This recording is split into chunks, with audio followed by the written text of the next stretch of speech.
안녕하세요. 오늘은 최근 백상예술대상에서 미모로 백상을 찢어버린 고현정에 관한 영상입니다. 고현정은 성공적인 다이어트로 51세라는 나이가 믿기지 않을 만큼 완벽한 여신 미모를 자랑했습니다. 삼성 창업주인 이병철의 외손자로 신세계 부회장인 정용진의 엑스와이프이기도 한 고현정. 최근 고현정의 딸 정혜인이 SNS를 통해 엄마에 대한 생각을 답하기도 했는데요. 엄마가 기억나냐고 묻자 잘 기억이 나지 않는다. 엄마를 닮았다는 물음에는 그런 말 하는 거 아니야. 그분이 얼마나 예쁘신데? 라고 대답했습니다. 현재 새엄마인 플루티스트 한지희의 사랑을 받으며 잘 지내고 있다고 합니다. 한편 정용진과 한지희는 2011년 결혼해 슬하의 이란성 쌍둥이 1남 1녀를 두고 있다고 합니다. 고현정은 무료한 일상에 머리하러 미용실에 갔다가 원장님의 권유로 1989년 미스코리아에 출전해 선으로 데뷔했습니다. 그 후 KBS 대추나무 사랑 관련내를 시작으로 연예계 활동을 시작했으며 라디오 DJ, 쇼 프로그램 MC도 맡는 등 활발한 활동을 이어갔으며 MBC 대작 드라마인 여명의 눈동자에 출연해 차츰차츰 연기력을 쌓아갔고 엄마의 바다를 통해 주연급으로 자리매김했습니다. 1995년 1월에는 SBS 레전드 드라마 모래시계에서 카지노 대부 윤재용 회장의 외동딸 윤혜린 역으로 출연해 최고의 톱스타가 되었습니다. 모래시계는 광주 5.18 민주화 운동을 실제 영상을 삽입하여 사실적으로 표현했으며 광주 5.18을 표현한 최초의 드라마입니다.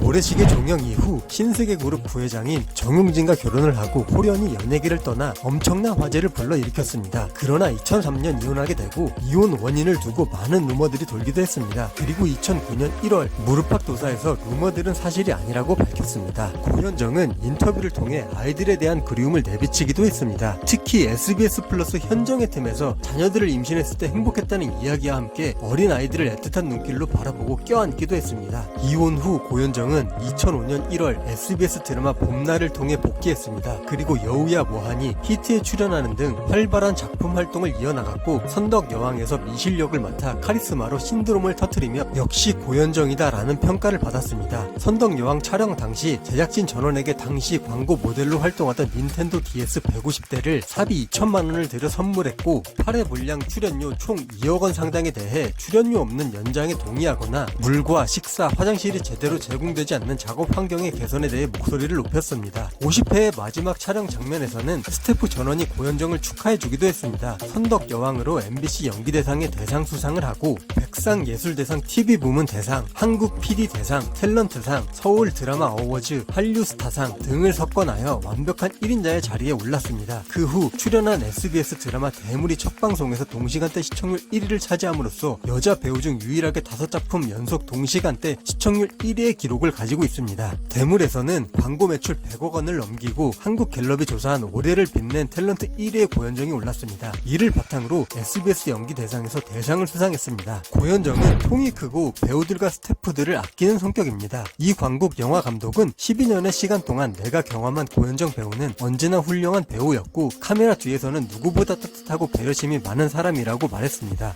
인간 고현정은 사람들을 잘 챙기는 사람이라고 말하며 배우들과 스태프들을 잘 챙기신다, 애정을 가지고 챙겨주신다고 말했습니다. 2012년 SBS 고쇼에서 배우 성동일이 고현정의 촬영장의 모습을 언급했습니다. 성동일은 고현정이 멋있었을 때가 있다. 고현정이 영화 찍을 때 손 부상을 당했던 적이 있는데 18바늘을 꿰맬 정도의 큰 부상이었다. 그런데 촬영 중단하고 병원 가지 않고 간단한 응급조치만 받고 촬영이 끝난 후 병원에 갔다고 합니다. 그 모습을 보고 정말 독하게 산다는 생각이 들었다고 말했습니다. 2018년 SBS 드라마 리턴 촬영 당시 자신이 연기하는 캐릭터에 대해 제작진과의 의견 불일치로 촬영 현장에 지각을 하기도 하고 폭행설까지 불거지며 드라마에서 하차했습니다. 고현정 측은 제작진과의 캐릭터에 대한 의견 차이를 더 이상 극복할 수 없어서 하차하게 되었다고 입장을 밝혔습니다. 그리고 폭행에 대해서는 추가적인 입장을 밝혔습니다. 억울한 부분이 있고 밝히고 싶은 부분이 있지만 작품에 피해를 주고 싶지 않다는 고현정의 의사가 강해 더 이상 언급하지 않기로 했다고 전했습니다. 고현정이 2014년 동국대 연극학과의 교수로 재직 당시 한 학생이 고현정이 지각을 자주 하고 학생들을 가라오케에 데려가 술을 먹고 놀기도 하고 강의실에서 담배를 피우기도 했다고 말해 논란이 되었습니다. 고현정이 담배를 피운 강의실이 금연 건물 지하 강의실이었다고 합니다. 학생 포함 학부모가 항의했지만 과 대표가 그냥 묵인하자고 했다고 합니다. 이를 본 네티즌들의 반응은 항의에도 계속 흡연을 하는 것이 문제라고 했습니다. 김수현 작가가 말하길 고현정은 매우 정확한 발음과 발성을 구사하며 속도가 빠른 대사도 잘 처리한다고 했고 모래시계 김종학 PD는 20대 초반의 고현정을 두고 한 줄의 대사로도 파급력을 갖는 배우라고 이야기했으며 트레이드 마크인 얼굴을 자유자재로 움직이는 디테일한 연기는 선덕여왕 때 처음 화제가 되었습니다. 이에 고현정은 사극이라 몸을 움직일 수 없으니 얼굴을 움직여야 시청자들을 사로잡을 수 있을 것 같다고 말했습니다. 같이 촬영했던 이순재도 인상적이었다고 말했습니다. 오늘 준비한 이야기는 여기까지입니다. 즐겁게 시청하셨다면 구독 부탁드립니다. 감사합니다.